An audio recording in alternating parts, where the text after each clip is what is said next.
Bonsoir tout le monde, donc je remercie toutes les personnes qui ont suivi ma chaîne pour les deux premières vidéos de prédiction que j'ai fait concernant le coronavirus et le confinement en France et dans le monde, mais plus particulièrement en France, pour ceux qui ont affirmé et qui ont avoué par honnêteté qu'effectivement la première vidéo que j'avais fait du 20 mars jusqu'au 6 avril, c'est effectivement ce qu'on a vécu du 20 mars jusqu'au 6 avril, et celle depuis 6 avril, c'est effectivement ce qu'on vit. Voilà, peut-être que j'en referai une troisième, mais bon, ça me semble assez concret, il fallait écouter les vidéos en entier. Pour des choses que vous avez pu voir en me voyant prendre des pièces et les lancer comme ça et tirer des traits, c'est une méthode de prédiction qui s'appelle le yiking avec les hexagrammes, et à chaque fois je construis le présage, j'écris en dessous ce que ça veut dire, j'ai ma manière de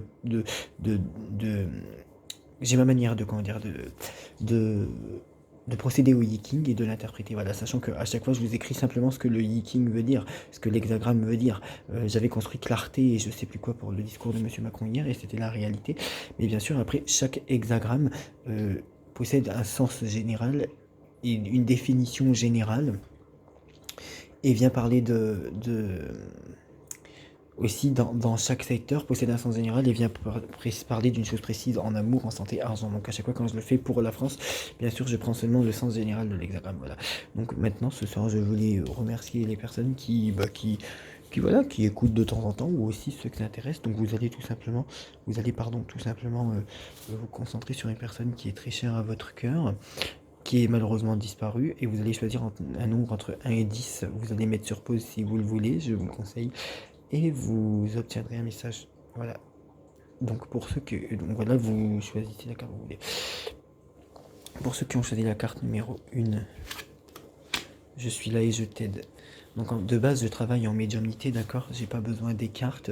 Quand je fais l'écriture automatique, ça veut dire que ma main bouge et le défunt donne un message à sa famille en faisant bouger ma main, je l'écris et je le relis et je le transmets à la famille. Ou alors j'ai pas besoin des cartes pour savoir comment était la personne à la fin de sa vie, son comportement, son caractère, ses émotions. Néanmoins, j'ai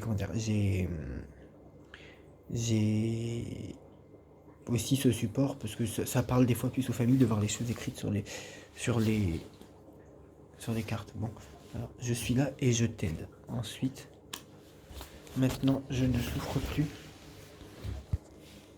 Si vous avez la 1, je suis là et je t'aide. Si vous avez choisi la 2, maintenant je ne souffre plus. Si vous avez choisi la 3, qui pour moi est une des plus puissantes, nous sommes des âmes sœurs. Si vous avez choisi la 4, je vais beaucoup mieux maintenant, comme s'il y avait eu un climat d'inquiétude. Si vous avez choisi la 5, le moment était venu pour moi de partir.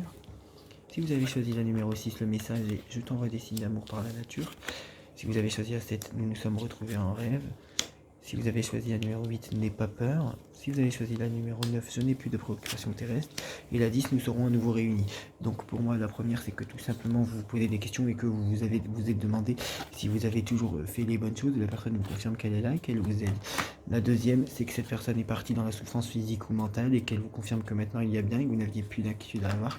Là, on peut avoir tout simplement une relation de jumeaux, comme des âmes sœurs qui ont toujours eu l'impression de se connaître, d'accord, ou un couple très très fort, ou mère-enfant, mais voilà, des personnes qui étaient liées et que vous étiez la personne la plus importante dans la vie de cette personne et cette personne dans la vôtre. La 4, je vais beaucoup mieux maintenant, je pense qu'il n'y a pas besoin d'écrire que cette personne était pas bien, encore différente de l'autre, et que maintenant elle va beaucoup mieux et qu'il n'y a pas l'utilité de s'en inquiéter. La 5, c'est que vous avez refusé de la pendant un moment, mais que c'était la véracité, que cette personne devait partir à ce moment-là. C'est tout, c'était le destin, vous ne pouviez plus la retenir, même si vous avez l'impression qu'on l'arrache. La numéro 6, c'est que cette personne est plutôt d'un côté spirituel, peut-être quelqu'un qui croyait beaucoup à la voyance ou que sais-je, et qui vous envoie des signes de manière naturelle et qui était beaucoup dans la spiritualité et la maturité. 7, une personne que vous avez l'impression de toujours connaître et avec qui vous êtes retrouvé en rêve. La 8, et bien cette personne vous dit purement et simplement, effectivement, de ne pas avoir peur, voilà. La 9, peut-être une personne qui était très matérialiste, tout ça, et qui maintenant a gagné peut-être une personne qui n'a pas toujours été humble, qui était peut-être assez matérialiste, et qui maintenant, justement, est beaucoup plus dans la clarté et la pureté. Voilà, une personne qui pouvait peut-être pas toujours être prêteuse et peut-être un peu radine ou égoïste, mais qui a beaucoup changé de par sa mort, mais qui d'ailleurs vous confirme que maintenant il n'y a plus de préoccupations terrestres. Et la 10e, c'est une personne avec qui il y a eu un manque, avec qui vous avez eu l'impression d'être arraché, cette personne vous manque et vous manquez mutuellement et vous serez réunis. Bonne soirée.